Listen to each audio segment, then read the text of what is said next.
Hey guys, this is Chaos Chrono. We've been having a lot of fun opening decks and displays from AOA while we're on memory lane.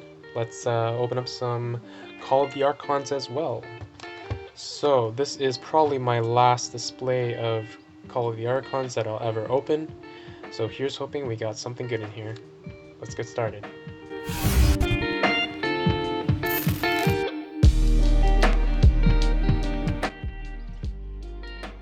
We got a Green Archon, Sanctum, Logos, and Dis, Priest Rika, Amanzer.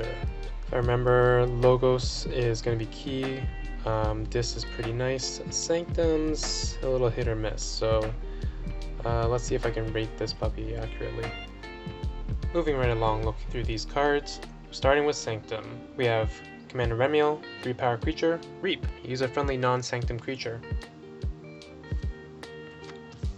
Bulwark, 4-power, 2-armor creature. Each of Bulwark's neighbors gets +2 armor. 2 Bulwarks. Sigil of Brotherhood. Amber, whenever you play it, it's an artifact. Omni, sacrifice Sigil of Brotherhood. For the remainder of the turn, you may use friendly Sanctum creatures. Hallowed Blaster, artifact, action, heal 3 damage from a creature. Virtuous works, 3 Amber Pips, pretty much all it gives you. 2 copies of Virtuous works. Spirit's Way, action, play, destroy each creature with power 3 or higher. Radiant Truth, Amber, whenever you play it, stun each enemy creature not on a flank. Inspiration, ready and use a friendly creature. 2 of those. Cleansing Wave, it's an action, heal 1 damage from each creature, gain 1 amber for each creature healed this way. Nice generation in Sanctum. Moving on to Logos, we have Rocket Boots, it's an upgrade, the creature gains Fight Reap. If this is the first time this creature was used this turn, ready it. Hopefully we've got some good Reapers to pair this with. Vespian Theorist, 2-power creature, elusive. Reap, choose a house, reveal the top card of your deck. If it is of that house, archive it and gain 1 amber, otherwise discard it. Not a bad target for that Rocket Boots. Mother, 5-power creature, during your draw card step, refill your hand to 1 additional card. Always like to see mothers. Oh, that's the only one. Ganymede Archivist, 3-power creature, Reap, archive a card.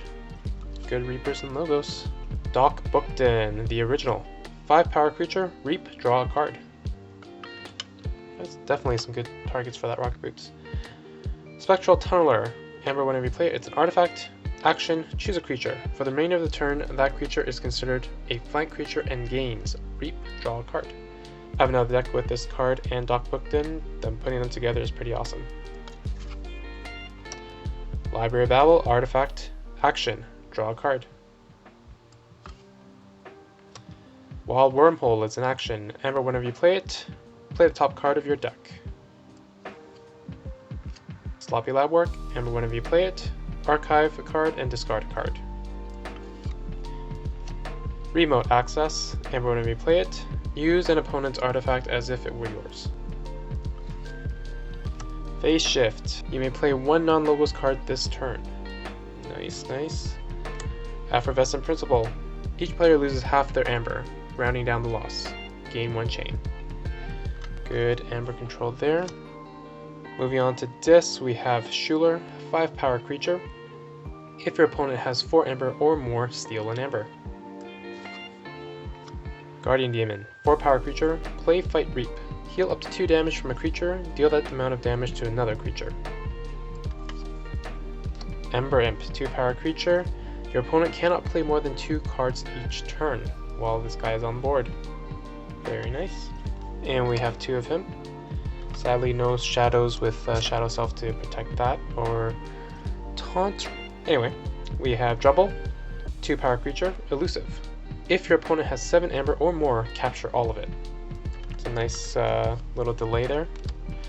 Mind Barb, Amber, whenever you play it, your opponent discards a random card from their hand. Nice disruption. 2 Mind Barbs. Hand of Dis. Destroy a creature that is not on a flank. Instant removal is nice. Speaking of which, Gateway to Dis. Destroy each creature. Gain 3 chains. Fear. Return an enemy creature to its owner's hand. Dance of Doom. Choose a number. Destroy each creature with power equal to that number. Control the Weak, and whenever you play it, choose a house on your opponent's identity card. Your opponent must choose that house for their active house on their next turn. So I think that was the last card. Yep, that's the last card of the deck. Let's get this organized and see what we got. Alright, starting with Amber Generation, we have 15 pips of Amber in this deck. 8 from Sanctum, 4 from Logos, and 3 from Dis. Additionally, we have Cleansing Wave that can potentially hit for some Amber there. And 2 Inspirations, which I'll count as Amber just because we're probably going to be reaping, as this deck is not much of a fighter, and we do luckily have some wipes. Rocket Boots as well can generate 1 Amber additionally to allow a creature to reap an additional time, so let's count that one as well. And Shuler to steal 1, which typically you'll play for that effect consistently enough. So starting with the base 15, let's look at about 20 for Amber Generation, which is pretty good. Next we'll move on to Amber Control. This is lacking. This is what we typically see in Call of the Archons. If you have a pretty fast deck with good Amber Generation, you're going to be missing that Amber Control. So all we have going for us are the Effervescent Principle, the Shuler, and the Drumble.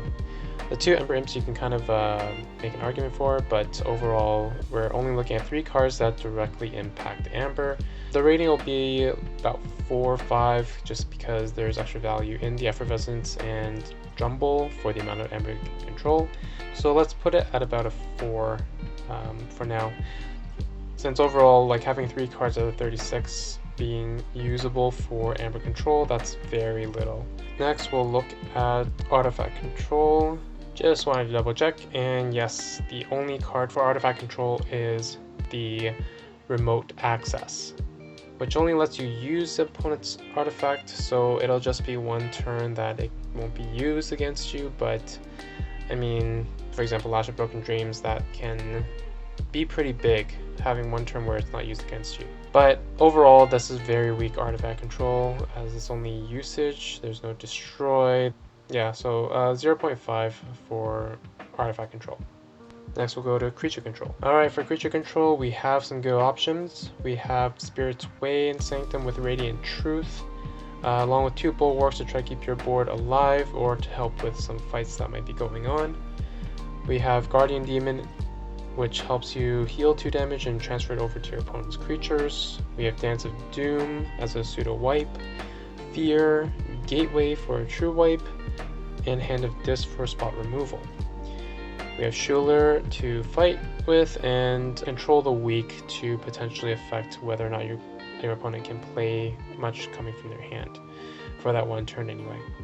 All in all, the creature control is pretty good here. However, your board is very small, so you're going to be very focused on the action cards, and again, the main disadvantage will be probably against Infernus decks, but otherwise there is a good opportunity here to rush and make your way to the end game before your opponent has a chance to do anything about it.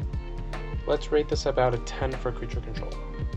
Lastly, we'll look at speed before going on to the SAS. Alright, looking at speed, as we usually see in Call of the Archons, Logos is our key speed house.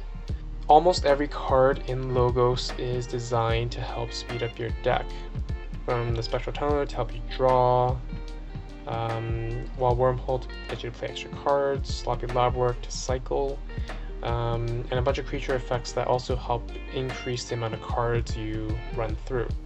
So each of those will count for me in terms of speed, which brings that about a 9 just from that. However, there are chains associated with Gateway to Dis. In the second row, we see cards that somewhat help with pacing, depending on how they're utilized. So they won't count towards the overall speed for now, but just know that those combos are there, so the speed can be a little higher. Remio, that lets you use more than 1 creature, so if your Logos creatures are on the board, which helps you cycle and helps you speed up your deck, then that also assists as well. Same with Inspirations. and Sigil of Brotherhood to let you use your Emil and things like that. So again, it depends on your board kind of surviving up to that point, which for this deck might be a struggle. In the right part of the middle row, we have several options for disruption, and as usual for the first set, it's all within Dis. From the 2 Mind Barbs, 2 Ember Imps, Control the Weak, and Fear, they all kind of count towards that disruption of your opponent's ability to play their deck the way that they want to. The biggest problem here is that there is no protection for those little creatures, so without a taunt to cover them up, they're going to be easy targets for fights, and removal is pretty widespread nowadays anyway, so it is pretty difficult to actually create a lockout situation. Overall, this deck does feel pretty solid. Great Amber generation, great speed, very lacking in Amber control, but they're pretty decent in creature control. So with Amber control being the only weakness of this deck, we have a race deck here. You want to get through to your Amber as quick as possible and disrupt your opponent from doing what they want to do, from controlling you in any way, but that artifact control weakness will likely be a problem. So overall, I think this deck will have to be rated slightly lower at about a 68, but otherwise easily I could see this as a 70s deck, just that Amber control, lack of Amber control is just a little too much. That's why I'm bringing it under 70. Anyway, glad to bring back a video for this particular format. Let me know what you guys guessed in this comment section below. With that, if you enjoyed the content, please feel free to like and subscribe for more Keyforge content like this. And I'll be continuing with the display unboxings just for some variation in content as well. And since we have the product and the search continues for that awesome Jenka or other special combo decks that we typically see in AOA. With all that being said, thank you guys for watching, and as always, be kind and happy forging!